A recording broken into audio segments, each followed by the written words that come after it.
Chapter 2. Kittens! Lily gasped. Oh wow, did Hugo smell them or maybe he heard something? The kittens were squirming around, making tiny, breathy, squeaking noises. Hugo had moved the seat cushion with his nose while he was sniffing them out, so their cozy dark nest had been disturbed.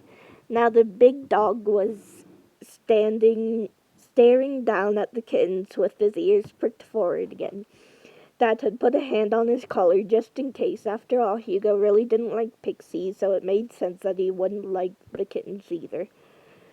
But right now he looked interested rather than grumpy. Lily crouched down next to Hugo so she could look too. There were 3 kittens, 2 tabbies, and an adorable little white kitten. Their fur looked quite long and fluffy to Lily, longer than Pixie, she was sure. Maybe they were long hairs like Persians, but they didn't have squashed Persian noses. I don't understand, Lily looked around. Why would anyone put kittens down the back of a sofa? They should have taken them to an animal shelter, not just dumped them in the woods. It's a horrible thing to do. Dad nodded.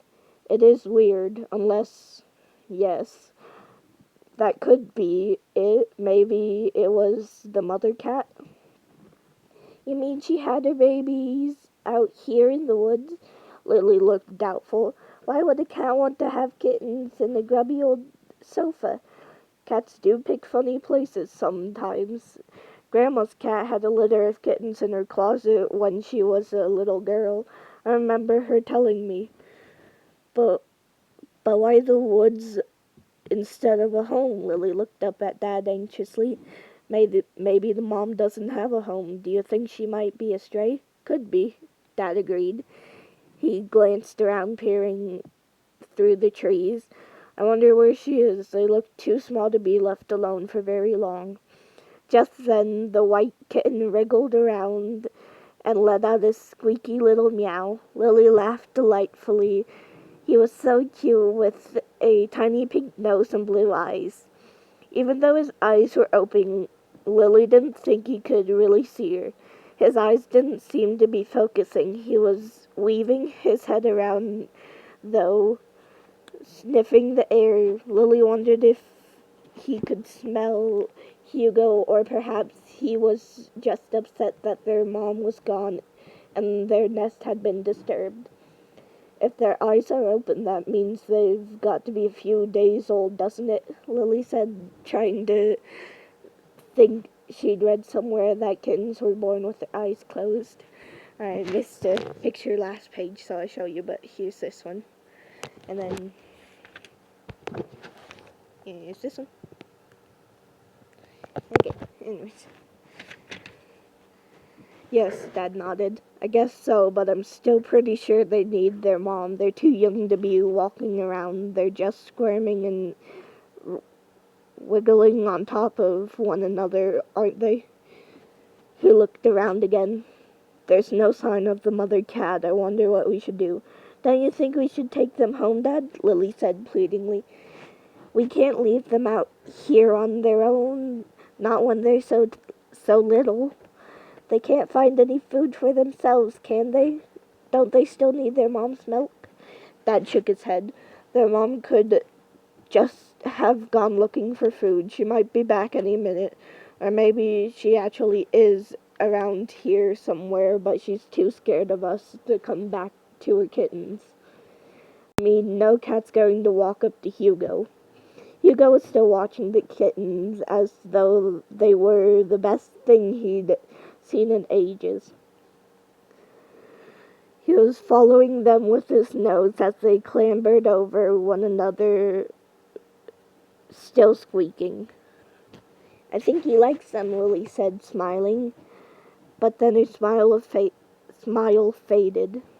What are we going to do, Dad? We can't just leave them and hope their mom comes back. What if she just doesn't? They need her or somebody to look after them anyway. Dad frowned. You know what? I'm going to call the animal shelter where we got Hugo. I've got their number in my phone. I bet they'll know what to do with the litter.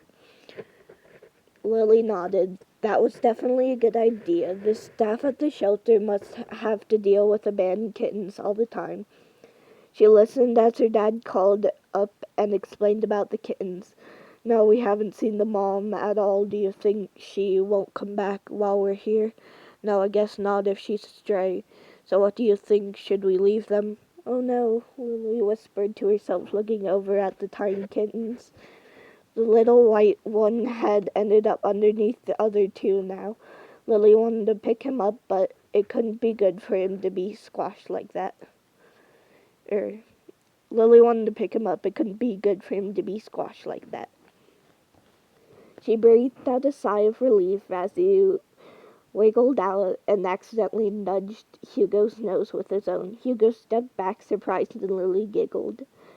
You like them, don't you? Lily whispered to Hugo as he rested his chin on the arm of the sofa, gazing at the kittens. Anyways. Lily turned back to Dad. Surely the shelter couldn't be telling him to leave the kittens here. She couldn't bear to think of them all on their own. I'm really not sure how long she's been away. That's the thing, her dad was saying. Umbrella, something like that. Woods. That's right. Yes, we could do that. Will there be someone answering the phone later this evening? Okay, I'll get back to you then, thanks. What did they say? Lily burst out. They think the mom's probably right here somewhere hiding out and watching till we go away. Oh, Lily looked around the woods, golden and silent in the sunlight. But what if she's not? What if she doesn't come back? Well, that's the problem. If she doesn't, I'm afraid the kittens won't last long without her. They're just too little to survive by themselves. They'll have to be taken to the shelter so someone can feed them by hand with a special bottle. So we need to see what happens. Dad made an apologetic face at Lily. I said we'd keep an eye on them and watch out for their mom, Lils.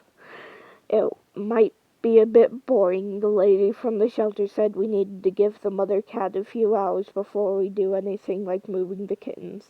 I don't mind. I don't want to leave them. Even Hugo doesn't. Look at him. Dad nodded. He's really fascinated, isn't he? It's funny when you think how he is about Pixie. Maybe he doesn't understand that these are cats too. He smiled at Lily. It's okay. I'm sure the mom will turn up soon if we get out of her way. Come on, Hugo. He looked around the clearing as Hugo paced slowly over to his side. We'll need to find somewhere to watch from. Lily stepped back reluctantly from the sofa and the kittens. The white kitten was on top of the pile now, weaving his head from side to side. She longed to pick him up and cuddle him and tell him everything was going to be okay, but she knew she shouldn't. The white kitten mewed while calling miserably for his mother. He wanted milk. He kept blundering around trying to suck, but she wasn't there. He didn't understand.